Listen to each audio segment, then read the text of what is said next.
Hey guys, you're in a nutshell with me, Ina. This episode is for our kababayans, mga TFW, na edad 40 pataas. Bakit 40 pataas? Dahil balita ko yung ilan po sa inyo no medyo namomroblema. Dahil nga kapag ikaw ay 40 pataas, you get 0 scores, 'di ba, for age. Meron po tayong pag-uusapan, isang email sender, siya po ay nasa ganyang age range.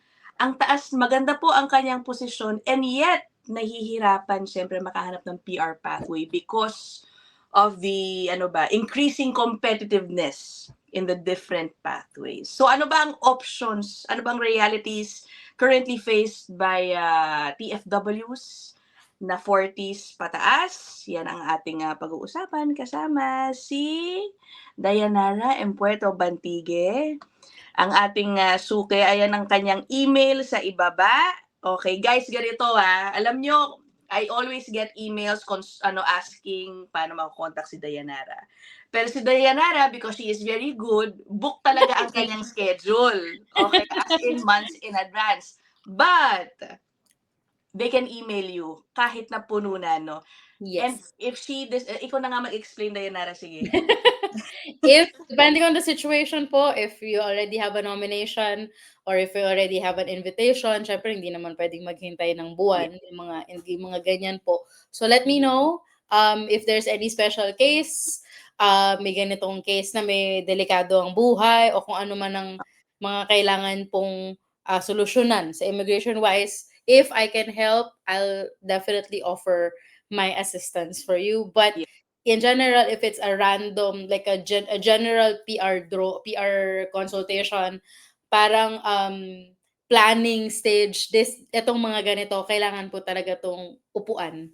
Wala pong ibang solusyon dito kasi masyadong komplikado ang PR. Minsan nagko-compute ako ng mga score na hindi ko siya pwedeng gawin through chat. Masyado siyang taxing and time-consuming for someone like me. Pasensya na po kayo na dito sa kusina ko kasi maganda yung panahon kaya ine-enjoy ko yung malapit ng mag-winter kaya nandito ako sa tapat ng bintana. Yan. Oo. In short, kapag urgent, she may be able to find. I may be able to make space. Yes. Okay. So basta yan po ang kanyang email, yung gumagapang sa baba. Okay. Thank you po. Sige. Puntahan na natin yung email sender natin. Opo. Yan. Of course, I sent a copy of this na to Dayanara, no, para ma-assess niya yung situation. Okay. Meron daw siyang gusto kasing pag-usapan. Mm-hmm. Sabi niya, many temporary foreign workers in their 40s and 50s are worried about losing significant points in the CRS due to age. Mm-hmm. Even if they are working in Tier 0 managerial or other high-level positions. With a new proposal on the Leadership and Innovation Express entry category, I think it would be very helpful if you could share anong options for overage temporary residents tungkol dito sa proposal na ito. Guys, wala pa po actually detalye dito sa pinaplanong parang pathway for this one. And pangalawa, sabi niya, what are the certain criteria or NOC codes that might be included? Would this be good news for experienced TFWs who still want to pursue PR despite the age factor? Mm-hmm. Okay. So yun. Okay, so thank you. Siyempre, guys, anonymous huwag kayong mag-alala. Kung kayo ay may gustong ipadiscuss sa akin, we will keep them anonymous if that is what you want. But anyway, bago natin puntahan yung leadership and innovation parang category na pinopropose, ano ba ang realidad ngayon, Dayanara, nung mga edad 40 pataas? Considering itong nangyayari sa ongoing nagpahigpit sa application for PR. Opo. The reality is we are not getting clients na i-invite ng general draw, ganyan. Or sometimes even yung mga category-based draws. Wala tayong masyadong client na nakukuha na nasa 40s, 50s na. Kapag tayo mga general draw na express entry.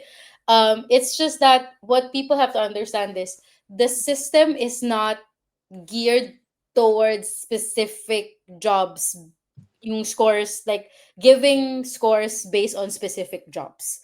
The closest we can get to like yun nga, yung mga category-based selection is that. Yun na yun. Parang the closest we can get to like occupation-specific draw, parang advantage based on your occupation sa express entry is the category-based selection. That's it. Pero Oo. kung sabihin mo na magbibigay sila ng 20 points kapag ka nasa tier 0 ka, magbibigay Oo. sila ng 5 points kapag ka nasa tier 3 ka, hindi ganun eh. Hindi siya designed for that. Kaya kapag ka talaga po nasa express entry kayo at yun lang ang inaasahan ninyong path at nasa 40s, 50s na tayo, mahirap po talaga. Kasi ang laki ng madededuct sa inyo na score by being, 40s, in your 40s and 50s. Ganun Oo. talaga. So most of the people na natutulungan ko or na i-apply ng PR based on like yung dumadaan ng express entry ay yung mga nagkakaroon ng 600 points. Kasi nai-invite sila nung probinsya kung nasan sila. Alright. This is because most provincial nomination programs, most special programs gaya ng AgriPilot, Atlantic Immigration Program, Rural Community Immigration Pilot, etong mga to wala silang mga age restrictions eh. Yung kanilang mga general rules, guidelines, walang age restriction. Kaya sila talaga, yun talaga yung mga path na napupuntahan ng mga kababayan natin na nasa 40s and 50s na mga PFWs, open work permit holders, PGWP holders. Yun po. Yun na. Alam mo, it's a little bit, nasabi ko to kay Dayanara before we started recording. Medyo ironic din in a way. Kasi kung pakikinggan mo minsan yung feedback ng mga Canadians, ang gusto nilang pumapasok ng mga foreign workers, yung ganitong level, managerial, Manager, skilled. high-skilled, yung matatalino, ganyan. So, itong case natin, I would assume nandun siya, di ba? Kaya rin siya siguro nasa tier 0 na because of the experience that she had back home. That helped her land this job here in Canada. And yet, with the current situation, parang hindi na-factor in yung experience nila na yun, no? Yung qualification nila na yun. This is true. And this is why, the Canadian government in a way, looks at immigration as something to be hoped for, something to be improved, something that we anchor ourselves in. Kasi, for example, if you are a very skilled, you're a very skilled millwright, or you're a very skilled chef from where you are. Nagtrabaho ka ng matagal sa Japan, nakakuha ka ng magandang skills sa pagiging sushi chef. That's a very specific set of skills. Ngayon, pag pumunta ka ng Canada, pwede mong ipasa yung skills mo as a sushi chef to your, sushi, yung mga nandun, yung mga assistant, yung mga cooks. And, these people may be Canadian citizens who will be gaining new skills from this person that, the employer is bringing into the country. Yun yung sana hindi mawala. Base dito sa mga nangyayari na to, sana hindi mawala yung pagkakataon ng Canada to recruit really good people. To recruit, people that can make, a difference dito sa bansa na nandito tayo. Kasi sayang naman po yun. But you also have to look at it from another point of view na, syempre, ang gusto naman ng Canadian government is magkaroon ng pagkakataon yung mga Canadian citizens and PRs na makuha din yung mga ganitong posisyon. To rise up the ranks, parang gano'n. To upgrade themselves. Kasi, at the end of the day, sila yung meron ng papel, hindi mo na sila kailangan na bigyan pa ng LMIA or anything like that.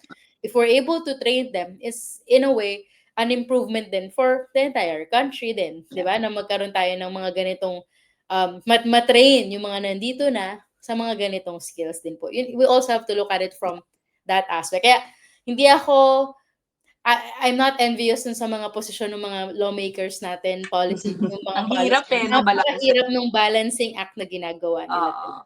Oo. Teka pala, uunahan ko na kayo baka may ma-hurt dyan. Hindi ko po sinasabi na dapat high-skilled lang ang tinatanggap ng Canada. No, Of definitely course, not. I'm just saying that there is also a good set of skills kapag ganun po ang experience. I recognize, of course, yung need for the skilled trades na health workers na highly, needed rin po dito sa Canada. Of course. Okay. Yeah. Ano to, nabanggit mo kanina? So one pathway that you are looking at, or one strategy for those in their 40s and 50s is go na lang to the rural towns. Provincial nomination. Provincial nomination. And then, The thing with provincial nomination right now is talagang ang priority po nila is rural areas. Yeah, okay. Yeah, I know, no nakaraang nag-usap tayo, nagkaroon pa ng isang draw yung OINP, and I was very happy kasi I had clients na nasa Toronto na nagkaroon sila ng invitation, ganyan. Some of them are in business, some of them are, high level managers, some of them are in the trade, some of them are in healthcare. So I'm really happy na at least ko nagbigay naman sila ng kaunting part para dun sa mga nasa GTA. Pero in general, most provincial nomination programs, ang priority nila ay yung mga nasa rural areas po talaga. Most of them. So, yun yung isa po ninyong pwedeng puntahan. Or Atlantic Canada. I have clients in their 40s, 50s na nagkakaroon ng invitation from Atlantic provinces and also Saskatchewan. Yeah. Ano ang sasabihin mo, Dayanara, if let's say this person asks you, let go ko ba yung tier 0 job ko? I mean, would you reach that point na parang i-advise mo siya na maghanap ka ng ibang line of work? Pero tier 0 na siya, ibig sabihin, managerial role na. Para sa PR, yan naman ang goal kasi ng karamihan, di ba? I understand. Sometimes. Yeah, you do? Sometimes we will have to. Especially, for example, kung ang NOC mo is, let's say, 600, for example, 60030. Ano nga ulit yung 6? Wait, let me just double check yung 60030 NOC code. That's a restaurant and food service manager. Diba? Okay. So that's tier 0. So that's high skill, the high leadership position. Pero most provinces, they're not drawing anyone in like sales and service occupations, most of them. So if you are in that position and bigla ka nagkaroon ng offer sa Prince Edward Island sa isang occupation na in demand doon, sa isang employer na tumutulong sa PR, pero ang trabaho mo is nasa tier 4 or 5, grab it. Yeah. Diba? Kasi pag na-PR ka, there's always a chance na pwede mong i-build yung sarili mo into that 60030 job again. Or sometimes even higher. Opo. But I guess case-to-case talaga yan, guys, what the type of job is, where you are. So it's case-to-case basis.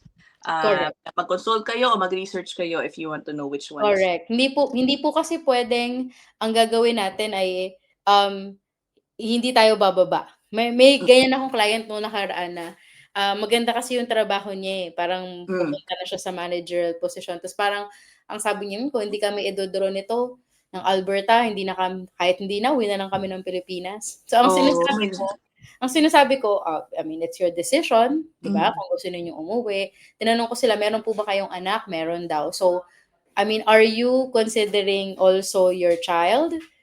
There's my husband. Hi! Ang kanyang premier. Hi po! Hi! Ang kanyang premier sa ating channel. Hello! Yes, galing sa work. No worries. Kamusta? Okay naman po. Finally, nag-meet na tayo Ang tagal-tagal na, di pa nagkikita. Oo nga, nakikita ko lang siya sa pictures. Di ba ang tangkad, guys, ng asawa ni Dayanara? Buti na lang, maliit lang po ako. Okay. Sige na, kayo talaga. Thank you talaga. Nice to see you. Okay.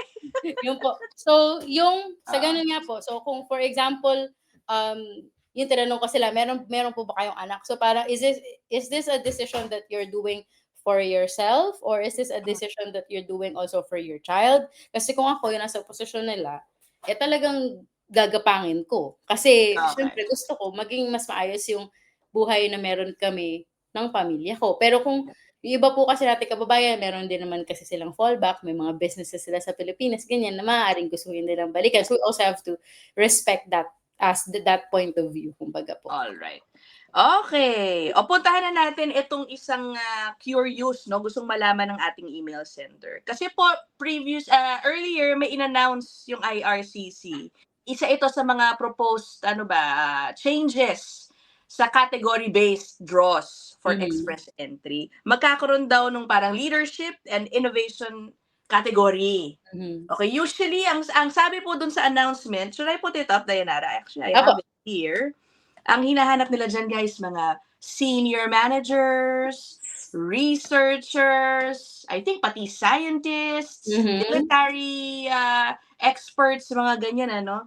Teka, ito yan. Leadership. So our email sender is hoping, no, na baka she can start, targeting this category, Dayanara. But what can we tell her at this point? Dahil wala pang update since this announcement, no?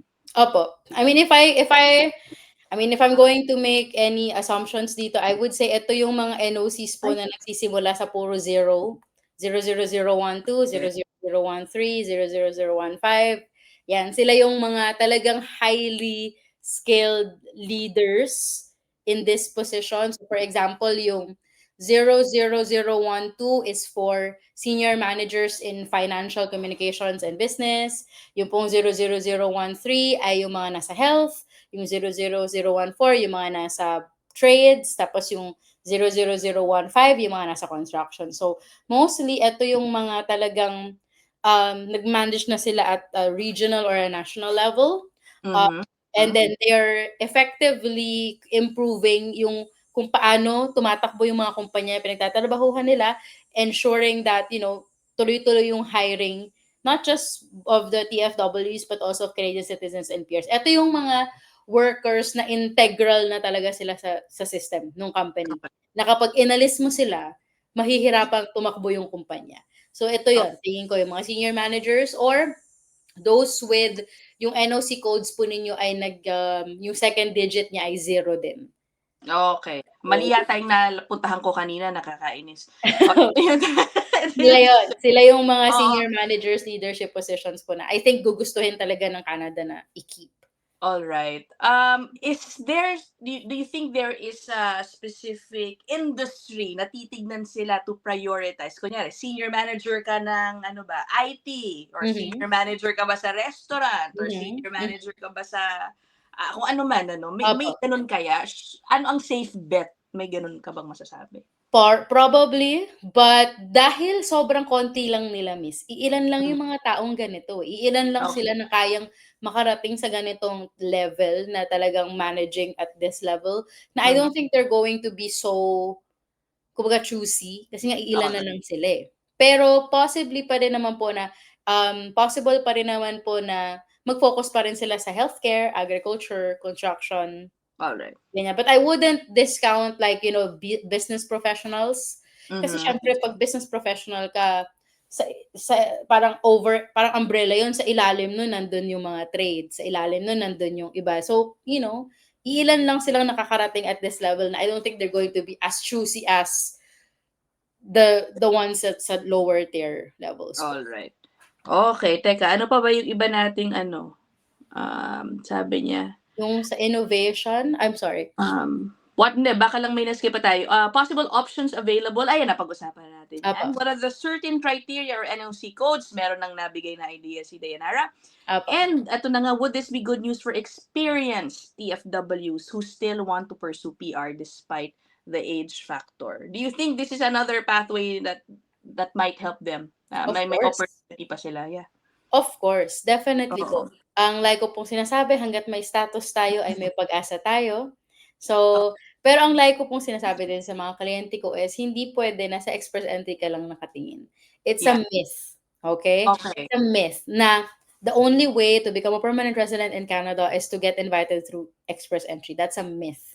And that's no longer true. And that has been untrue since before before the pandemic and all of that. So, it's very important na meron kayong EE profile, pero meron din kayong tinitingnan sa provincial nomination, meron din kayong tinitingnan sa RCIP, meron din kayong tinitingnan sa AIP. Ang lagi ko nga pong sinasabi is ganito, pag na-achieve mo na yung experience na kailangan mo, for example, ang gusto mo lang naman makuha ang experience is early childhood educator. So that's a tier 2 position, 42202.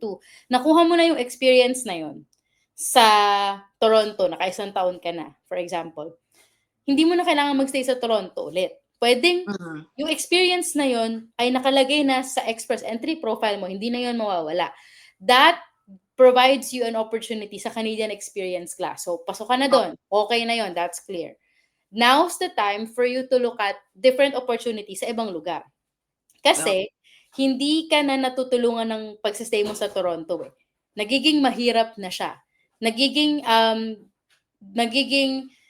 factor na yung pagse-stay mo sa Toronto para hindi ka maimbita Alright. or para hindi ka magkaroon ng ibang opportunity gaya ng AIP, RCIP, ibang provincial nomination paths. Pag na-achieve mo na yung kailangan mo, nakuha mo na yung 1 year experience under Canadian Experience Class, nakuha mo na yung maximum score na pwede mo makuha sa express entry, try sa ibang lugar kasi ayun na yun eh. That's already set. Look for a different Within the area. same province, within the same province pa rin, Dayanara, ang Pwede sinasabi. po. Pwede po. For example, if you're in Ontario, may OINP International Student Stream, OINP Foreign Worker Stream. These are opportunities na pwede ninyong makuha. Hindi lang sa Toronto, pwede din sa ibang lugar. So, Okay. No, ang maganda lang naman kasi talaga, Miss, sa Northern Ontario is priority ka na ng OINP, RCIP ka pa. May RCIP pa. Okay. So, yun yung para sa akin, maaaring gawin to maximize your chances po. Alright. Hindi kasi nabanggit ni email sender kung taga saan siya, no? So baka sayang, mas specific sana yung advice ni Dayanara. But yeah, no, actually, ang pinapoint out ko lang kanina, hindi ba moving to a different province to try to, get into a different pathway, is that going to pose a problem in the future? Hindi naman. Like moving to a different, May ganun bang area? Oo. I mean, depende po. I mean, are we talking kung mapi-PR po kayo sa lugar na yon tapos babalik kayo sa... Hindi, magka-try kasi meron ka ng express entry. Opo, Sabi opo. mo, GTA. And then mag-explore siya ng iba pang, kailangan ko pa, baka pasok ako sa Alberta, yung pathway doon. May ganun ba? Or am I thinking too much? Pwede naman po, kasi ang express entry, Miss, like yung Canadian Experience Class, hindi naman yan by province. So, for example, na-achieve mo na yung gusto mong gawin sa BC, mahirap. Mahirap yung BC PNP. Then, dala mo ngayon yung profile mo, you keep your express entry profile, and then you move to Atlantic Canada to try for AIP. Why not? Okay. Diba? So, yung iba po kasi ang akala po nila is, sige, basta maging loyal ako dito sa probinsyang to, tutulungan ako nito eh. Basta maging loyal ako sa employer ko, okay na ako. Sinabi ng employer ko, tutulungan niya ako, gagawin niya lahat. So, dito na ako, hindi na ako aalis. Yun yung medyo mahirap na part. Kasi, ang like ko sinasabi is, most of the time, maganda na tinutulungan tayo ng employer natin. Pero, at the most, hindi lang sila yung tutulong sa PR mo eh. Factor din yung community kung nasan ka, factor din yung ibang mga bagay gaya ng language test scores mo, age mo. Ano nga sila, okay nga sila, supportive sila. Pero yung language test mo mababa. So hindi pwede doon. So supportive nga sila pero 50s ka na. Paano? So kailangan po nating, you need a broader way to look at it. You need a broader parang outlook para mas marami kayong ma-exhaust at kung ano man ang mangyari na hindi talaga pumwede, you're able to tell yourself na I did everything that I could. Alright. Diba? To try. Yeah. So yun na. I hope that this episode has been helpful dito sa ating email sender. And yeah, yung sinasabi po niya na leadership and innovative category for category-based draws. Update na lang po natin kayo, no, kapag meron ng bigay na will guidelines. probably be in 2026. They just posted yung yung meron silang pinost na parang asking for opinion, parang consultations. Ayan. So they're consulting the public kung ito ba ay okay. They're consulting stakeholders, business people, companies. Na ako ang hino-hope ko sana, ang umaasa ako ay sana magsalita yung mga malalaking companies talaga na we're losing workers. We're losing workers. A lot of them will lose workers talaga, especially hindi lang yung high level pero lalo po yung mga nasa tier 4 or tier 5. 'Di ba? Lalo yung mga nasa agriculture. They will be losing workers if we don't, iron these things out. So, and I am in a way quite happy na ang IRCC is responsive. I mentioned this to Ms. Ina kanina. Responsive sila sa pangangailangan ng Canada na hindi nila pinababayaan na kumbaga yung mga katulad nitong mga talented people, scientists, ganyan, leaders, ganyan, hindi nila pinababayaan na basta mawala. Ginagawa nila ng paraan to have these people stay because we need them, 'di ba? The country needs these leaders and innovators in the future. Yeah. Oo, talagang ever-changing naman din yun, no? Yung priorities, nag-iisip sila na baka ito na ang kailangan natin palang kunin ng mga talent, they adjust. Yes, nawawala pala 'to, hindi pala nila ma-keep yung Oo. mga 'to, kailangan pala natin silang tulungan to have them, get a path for permanent residency. Kasi sa totoo lang, miss, sino ba ang nakakakuha ng senior manager positions? Usually these people are in their 40s. Yeah, It exactly. takes time. Oo. Yeah, It takes time for you to build yourself into this. Sino ba ang mga scientists na talagang nagsisimula na, nagbibigay na ng sumasagot na sa ilang mga problema? Siyempre yung mga may Yung mga dekada ng experience na, experience, 'di ba? ng pag-aaral, 'di ba sila yon. So we have to be realistic at that na napaka hindi puwedeng maging tayo, ageist na parang we want only just the young ones. It's not Yeah. always going to work. So Correct. hopefully this news gets released soon para yung mga magkaroon tayo ng complete information as soon as possible. Correct. Okay. So, yun po ang ating episode for today. Maraming salamat as always. Suki natin si Dayanara, guys. I'll see you guys in the next one. Bye! Bye!